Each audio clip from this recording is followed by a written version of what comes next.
his opponent across the octagon. Fighting out of the red corner is a grappler standing 6'2", weighing in 256.6 pounds. He holds a professional record, 4 wins, 0 defeats, with 1 win coming by way of knockout and 2 by way of submission. Representing La Bodega Fight Team, fighting out of Grand Rapids, Minnesota, Alvin "GOOZIE" Hines. Your referee in charge of the action, Merrick Moreland. All right, gentlemen, heavyweight fight. You know the rules. Heard any questions answered downstairs. Touch your gloves. To your corners. Let's fight. There is the largest favorite on the card tonight, guys. Alvin Hines coming in at -1,300 according to Bet Online. And the comeback on that man, Mark Currier, making his LFA debut, is +775. Currier put the hand up, let's touch gloves. Hines waved it off, he said, heck no, let's get down. Hines is obviously the larger favorite because of Currier coming in on short notice, but also Hines' record. I mean, he's very good. But the interesting thing about this matchup is that Hines could very easily take this fight to the ground. But as he told us, and you alluded to earlier, Gilbert, he wants a knockout. He wants that highlight reel knockout. He might stand and trade and put himself in some danger for us tonight. Well, Hines loves to fight. Absolutely. He's coming off a war in his last fight. You saw the highlights, and that was a round 2 TKO win, his first of his career. But I have to say, Currier just took a huge left hand from Hines about the first 15 seconds in this fight and didn't flinch at all. Currier's a madman of his own. You can look at it right on his face, you can see it. Yeah, he's got that stone cold look right now, and Currier has a few losses on his record, but he's definitely a guy that can get it done in the strike, and very dangerous there. There's our first, takedown attempt, and now Hines drops a couple shots looking for the takedown, and he gets it. Mark Currier on his back, and Hines from half guard. Gilbert Melendez's favorite position. That's right, this is a great position where you can hold your opponent down. I believe from the side mount, guys can escape, especially when you try to posture up to punch.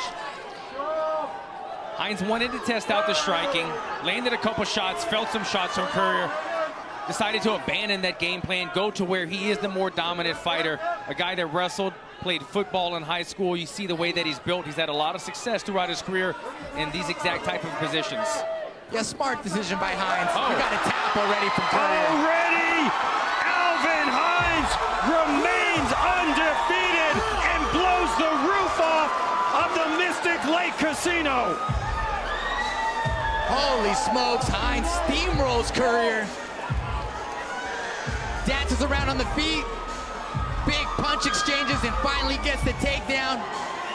Works as an operating engineer for that union. They're getting some love. And the fans here in Minnesota giving some love back to Alvin Hines. And Hines is growing and growing a fan base more and more each time he fights. Yeah, his people show up, but all of Minnesota here is looking forward to seeing Hines fight. I was looking forward to it. He delivered. Dominated in the striking, took his opponent down, dominated in the grappling, and man, I love watching Hines fight. Give Mark Currier some credit, took this fight last minute. Alvin Hines was truly appreciative for him taking it, but those big shots to the side of the head, he couldn't get Hines off of him. Yeah, that's correct, and Currier's game plan was to keep it on the feet as long as possible. That's where he felt like he had the strength, but you could see he had no answer for the weight and the power of Hines on top of him. Just could not escape. That is his second TKO win in a row. Alvin Hines remains undefeated. Let's now get the official time from Mike Kendall. Ladies and gentlemen, your referee, Merrick Moreland, calls a stop to this fight. 1 minute, 48 seconds into the very first round, declaring a winner by tap out due to strikes, Alvin "GOOZIE" Hines.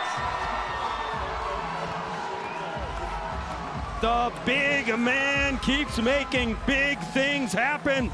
Alvin Hines' 5th straight win as a pro, and now he gets the interview with our own Alan Joban. Yeah, we got to get the hand raise in too. Come on, first things first. Now he's with Alan Joban. All right, guys, I'm here with your winner, Alvin Hines. Alvin, you were nominated last year for Fighter of the Year.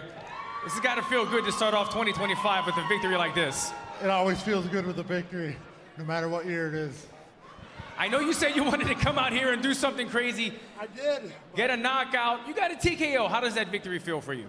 It feels good. I love it. I love my fans, my coaches. Couldn't do it without them. You've got a big following. They all seem to love you. When can we see you back in here? As soon as you call me. We'll be calling you soon, Alvin. Have your phone on, baby. Guys, put your hands together for the winner, Alvin "GOOZIE" Hines. Alvin Hines improves to a 5-0, his 8th straight victory when you include his amateur career. He had 3 second-round finishes, Gil, but tonight he gets his first round. I mean, there's something special going on in the basement, right? They have that whole heavyweight team down there. Asplin looked great tonight. Thomas the Train Peterson in the UFC. And we got our guy Hines, who just delivered tonight. Bulldozed, steamrolled his opponent. He tried his spinning back elbow. We seen it. Hey, I give him credit. He told us he was going to do it. Man of his word. I love it. Went for that double leg, went low, came high, but eventually just went to the bread and butter, took his opponent down, beat him down to submission. Fantastic job for Hines. Tat Romero and the basement team, they all train down in a basement. You got to love it. With the LFA, the true developmental league to the UFC, has sent over 330 athletes into the big show. But almost as important